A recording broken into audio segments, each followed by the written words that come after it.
한 달에 얼마 정도 벌고 계시는 거예요? 한 3달 정도로 환산을 하면 1,400만 원 요 정도 총 매출이 나왔으니까 그 쉽게 얘기하면은 270에서 뭐 한 350만 원 내외 뭐 이 정도로 얘기할 수 있을 것 같아요. 수익이 매일매일 나오는 거예요? 아니면 이게 나중에 한 달 모아서 된 거예요? 사실은 이제 매일매일 나온다고 생각하셔도 됩니다. 플랫폼에서 가져가는 수수료 말고 그 금액들이 이제 계속 쌓이거든요. 쌓여서 자기가 출금 신청하고 싶을 때 출금 신청을 언제든지 할 수가 있어요. 그럼 출금 신청하고 나서 하루 정도? 요 정도 있으면은 등록된 계좌로 입금이 됩니다. 이 보시는 분들이 책을 출간하셨거나 아니면 되게 능력자여가지고 뭐 전자책 같은 걸로 이제 수익 내는 거 아니냐 뭐 이렇게 느낄 수가 있거든요. 3달 만에 이제 이 정도 매출이 나오는 것 자체가 아주 쉽다고 얘기할 수는 없어요. 그렇다고 제가 전자책을 발간한 경험이 있거나 출판을 한 경험이 있거나 능력자는 결코 아니거든요. 단지 전자책을 발간할 때 이제 마음가짐, 내 자신에 대해서 조금 정확하게 좀 바라볼 수 있는 것, 그리고 구매자들은 뭘 원하는지 이런 부분들을 조금 공부를 하고 그렇게 이제 시작을 하게 된 거죠. 사실 아무것도 없는 상태에서 시작했다고 생각해도 틀린 것 같지는 않습니다. 초보자분들도 등록을 하면 과연 이제 이게 팔리거나 그럴 수 있을까요? 등록을 하면 팔리긴 팔리죠. 팔리긴 팔리는데 1개가 팔릴 수도 있고요. 3개가 팔릴 수도 있고 뭐 많으면 10개에서 30개도 팔릴 수가 있어요. 그런데 팔리려면은 팔릴 수 있는 전자책을 써야 되거든요. 팔릴 수 있는 전자책 쓰는 부분들이 앞으로 공부해 나가야 될 부분이에요. 초보자분들이 도전해가지고 전자책을 이제 등록할 수 있는 뭐 그런 부분인 건가요?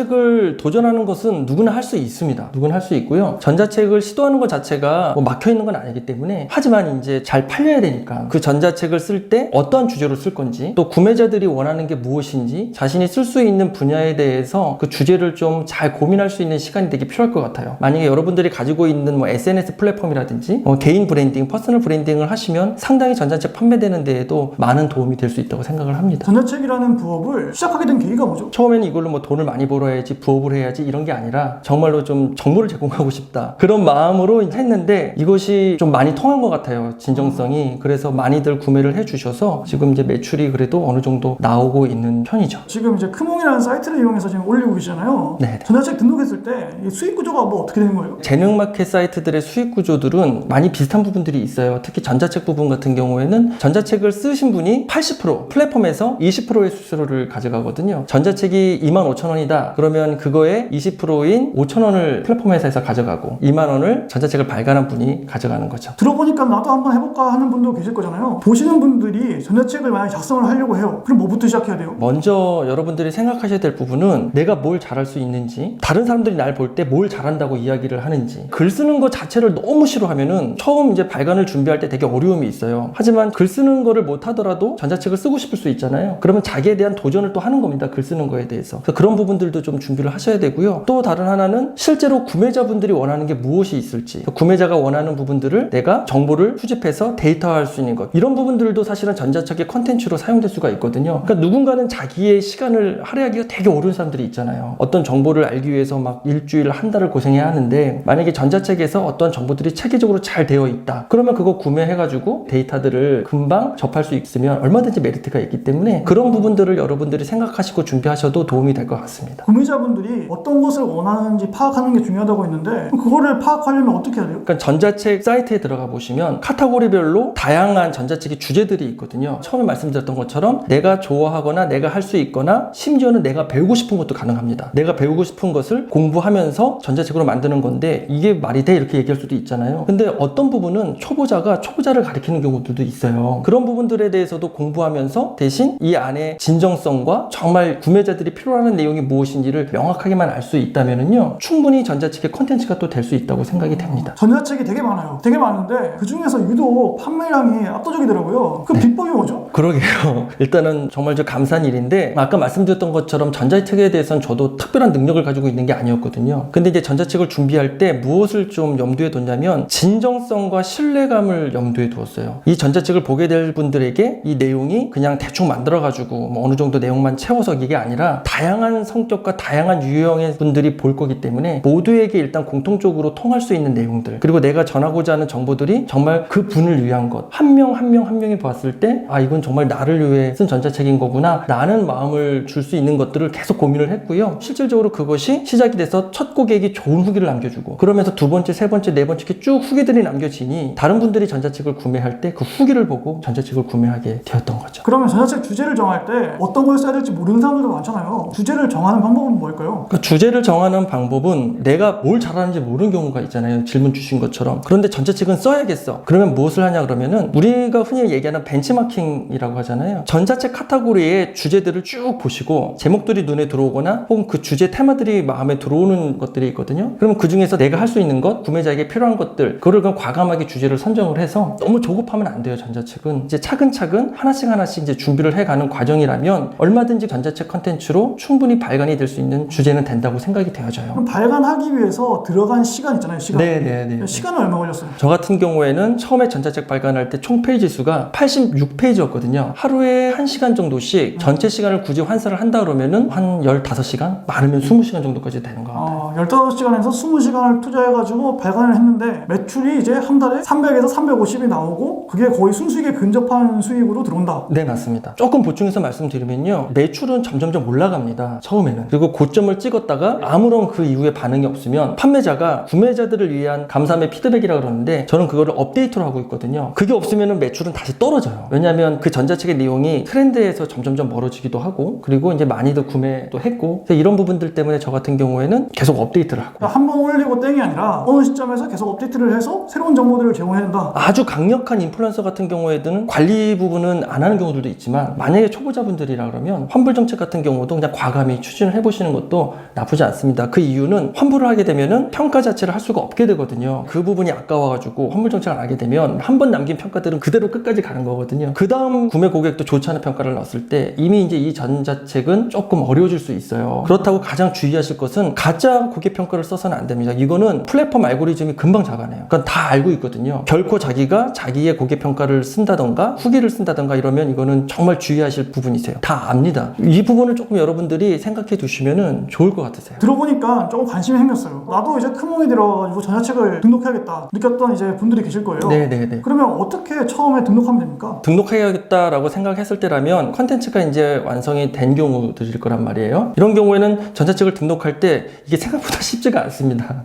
처음 시작하시는 분들에게는. 이게 뭐냐면은 조건들이 있어요. 전자책 승인 조건들이 있는데 페이지 수, 뭐 플랫폼별로 다르는데 아마 크목은 20페이지 이상, 뭐 타링은 50페이지 이상, 뭐 이런 것들이 있고 글씨 크기 12포인트, 줄간 1.5, 뭐 되게 다양한 요소들이 있고요. 처음에 승인이 되진 않아요. 저 같은 경우에도 첫 승인은 안 됐습니다. 첫 승인이 안 되는 이유는 전자책이 문제가 있어서가 아니라 이제 플랫폼 회사에서 이런 조건들이 있습니다. 이런 조건에 맞추세요 라는 것을 피드백해주기 위해서 승인이 안 되는 경우들이 있거든요. 그래서 승인이 안 됐다고 실망스러워하실 게 아니라 뭘 준비해야 되는구나 이 부분을 여러분들이 인지할 수 있는 그런 계기가 되는 시간이라고 생각하시면 될 것 같으세요. 그러면 이제 전자책을 쓸 때는 워드나 한글같이 뭐 이런 걸로 쓰면 됩니까? 네, 어떤 걸로 써도 상관은 없습니다. 전자책 그러면 디지털 컨텐츠다 보니까 PDF를 많이 생각을 하시잖아요. 저 같은 경우에도 MS 워드로 작업을 했고요. PDF로 변환을 했거든요. 그래서 한글로 작업하고 PDF로 변환하셔도 되고 왜 PDF로 변환하냐면 원본을 얼마든지 편집하고 다시 2차 저작물로 함부로 바꿀 수도 있고 이런 부분들이 있잖아요. 그래서 그런 부분들을 좀 방지하기 위한 요소이기도 하고요. 그리고 PDF 전자책도 두 가지로 나눌 수가 있어요. 하나는 PDF 파일 자체를 보내주는 거, 또 하나는 구글 드라이브라든지 구글 문서에서 읽을 수만 있는 거, 복사도 안 되고 편집도 안 되고 뭐 이렇게 되는 전자책도 있거든요. 근데 저 같은 경우에는 좀 더 많은 부분들을 제공하려고 파일을 그냥 보내죠. 대신 파일을 보낼 때 분명히 이것은 양도, 배포, 안 되는 저작권에 관계된 부분들은 명시하게 돼 있어서 하단에 그런 내용도 있고 워터마크로 문서에 흐리게 이제 다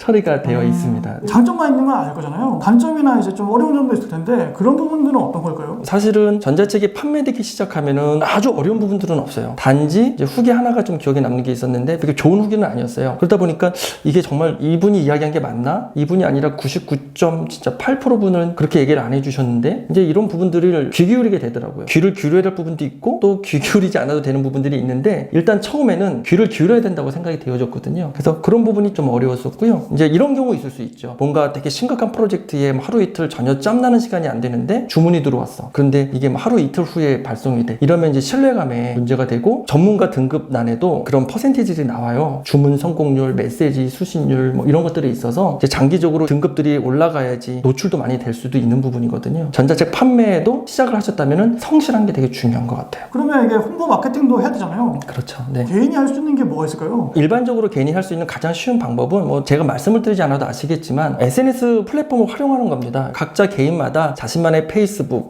인스타그램, 틱톡, 뭐 기타 되게 SNS 플랫폼들이 많잖아요. 거기에 과감히 홍보를 하시되 이제 홍보하실 때도 좀 진정성 있는 홍보가 좀 필요한 것 같습니다. 가장 중요한 거는 그 전자책을 필요로 하는 지인들에게도 처음에는 연락을 하는 게 중요해요. 왜 중요하냐면은 처음에는 어느 누구도 구매를 안 하거든요. 고객 평가도 없어요. 그 전자책을 보고 정말로 내용이 좋아서 남겨지는 후기들이 이게 중요하거든요. 그러면 지인들이 그걸 보고 후기들을 남겨주실 거고, 그리고 또 SNS 플랫폼에서 내가 낸 전자책을 필요로 하시는 분이 보고 후기를 남겨주실 거고, 그럼 그 후기들이 쌓여서 그게 좋은 후기건 우리가 봐야 할 후기건 이런 후기들이 쌓이면 이 후기들이 또 다른 외부의 전자책 구매하는 사람들에게 많이 도움을 줄 수 있습니다. 그리고 조금 전문적으로 가면은 퍼스널 브랜딩을 하면 좋을 것 같아요. 퍼스널 브랜딩이라는 건 뭐냐면은 내가 이 전자책 혹은 또 다른 부업을 위해서 나를 브랜딩하는 거죠. 그거는 뭐 네이버 블로그일 수도 있고 유튜브일 수도 있고. 그러면 또 이렇게 또 생각하실 수도 있거든요. 이미 전자책 너무 많잖아, 안 되는 거 아니야? 뭐 이렇게 느낄 수도 있을 것 같은데 뭐 어떻게 생각하세요? 네, 충분히 느낄 수 있습니다. 제가 그랬습니다. 제가 시작할 때 이미 컨텐츠는 꽉 차 있었어요. 그래서 내가 이걸 했었을 때 과연 내 전자책이 이 정도가 될 수 있을까라는 심각한 고민에 빠지면서 글을 썼어요. 자신감이 사실은 없었어요. 그런데 그게 아니구나라는 걸 깨달았어요. 그러니까 정보를 꾸준히 차분히 차근차근 구매자들이 어떤 정보를 필요로 하는지를 좀 공부를 하고요. 사전조사라고 하잖아요. 거기에 타겟팅을 해서 맞춤형으로 컨텐츠들을 좀 준비를 하시되, 또 누군가에게 독립적으로 이제 독자적으로 필요한 컨텐츠들도 있거든요. 그것을 이제 저는 약간 타겟팅을 한 거예요. 예를 들면은 수익이 뭐 한 50만원, 70만원 미만이 나는 사람들에게 필요한 정보들, 이러면은 약간 타겟팅이 좁혀지면서 이걸 봐야 될 사람들은 꼭 보게 되는 경우들이 있거든요. 이런 부분들도 좀 신경을 쓰면서 준비를 했죠. 그랬더니 아까 말씀드렸던 것처럼 구매 후기가 쌓이면서 여러 사람들에게 조금씩 알려지면서, 그래서 등급이 딱 올라가다 보니까 크몬 같은 경우에는 레벨 1, 2, 3 마스터 이렇게 되거든요. 제가 다음 달에는 마스터 등급이 되더라고요. 이러면은 등급 자체만으로 이 사람 괜찮네, 후기도 좋고 등급도 괜찮고, 이렇게 되면 이제 구매가 이루어지는 부분이죠. 전문적인 내가 능력이 없어도 대학생, 직장인, 뭐 주부라도 전자책을 통해 가지고 수익을 내는 게 뭐 가능할까요? 수익을 내는 게 가능하다고 생각을 합니다. 근데 이제 저 같은 경우도 사실은 월 300 이 정도 전자책 부업이 된 거잖아요. 이게 첫 달서부터 그렇게 되는 것도 아니고 둘째 달서부터 그렇게 되는 게 아니거든요. 만들어가는 과정이 너무 중요하기 때문에 저는 이렇게 했으면 좋겠어요. 충분히 가능은 합니다. 그래서 일단 목표를 한 달 동안에 10건을 판매하겠다, 그리고 두 달째는 30건을 판매하겠다, 그리고 세 달째는 50건을 판매하겠다, 이런 식으로의 어떤 계획을 세워두면 좋을 것 같아요. 그래서 처음에는 약간 부끄럽더라도 이 전자책의 내용을 필요로 하는 사람들을 리스트를 작성을 해서 그분들에게 한번 추천을 해주는 것도 좋은 것 같아요. 전자책의 내용에 대한 피드백을 받을 수 있고, 그리고 무엇인가 내가 글 쓰는 거에 도전했다는 뭐 이런 자부심 같은 것도 생길 수 있거든요. 단지 전자책을 쓴다고 다 돈을 버는 거는 아니라는 거. 이제 돈을 벌기 위해서는 아까 계속 질문에 말씀드렸던 것처럼 다양한 요소들을 생각을 하신다면은 그거는 뭐 충분한 가치가 있다고 생각이 됩니다. 부업을 통해 가지고 수익을 내는데 어쨌든 마음가짐이나 이런 어떤 멘탈적인 관리가 좀 필요할 것 같거든요. 전자책뿐만 아니라 요즘 이제 유행하고 있는 막 홍수처럼 쏟아지잖아요. 뭐 인터넷 투자, 부업 너무도 많죠. 그런데 사실은 많은 분들을 접해서 이야기를 들어보면은 조급함이 앞서거든요. 그러니까 저 사람 저래서 돈 벌었다는데, 이 사람 저래서 돈 벌었다는데 막 이러면서 계속 조급함이 생기다 보니까 이것도 해보고 저것도 해보고 막 이렇게 되거든요. 다양한 거를 시도해보는 건 좋은데 가장 염두에 둘 게 뭐냐면 나에게 맞는 거를 먼저 해야 된다는 겁니다. 스텝 바이 스텝 하나를 진행하면서 이게 내게 아니야, 도저히 못하겠어, 그럼 빨리 포기하는 것도 사실은 선택이거든요. 부업에 관심이 생겨서 처음 도전하려고 한단 말이에요. 그게 뭐 전자책이 됐든 뭐가 됐든 간에 그럼 처음 도전할 때 뭐부터 해야 될까요? 먼저는 자신에게 맞는 옷을 입어야 된다고 생각이 됩니다. 많은 정보들이 홍수처럼 밀려오잖아요. 투자, 부업 관련된 부분들이. 그 중에서는 나와 맞는 정보를 제공해 주는 사람도 있어요. 그렇지만 전혀 나와 맞지 않는 정보를 제공해 주시는 분들도 있거든요. 그 이야기가 귀에 들리기엔 되게 솔깃하게 들릴 수도 있어요. 그런데 맞지 않는 부분들을 하다 보면 좀 하다 포기하게 되고, 이러면 시간과 열정과 에너지가 너무 많이 소비되거든요. 그래서 정보를 제공해 주신 다양한 분들이 계시죠. 그분이 제공하는 정보가 나에게 맞는다 그러면은 그 부분을 좀 공부하면서 따라가도 괜찮다고 생각이 됩니다. 왜냐면 맞기 때문에. 그렇지만 그렇지 않다 그러면은 너무 쏟아지는 정보들을 다 흡수하려고 하면은 그 전에 지쳐버리거든요. 그래서 이런 부분만 조금 조심했으면 좋을 것 같아요. 자신에게 맞는 옷을 입었을 때 딱 느낌이 옵니까? 뭐 어떻게 찾아야 돼요, 그거?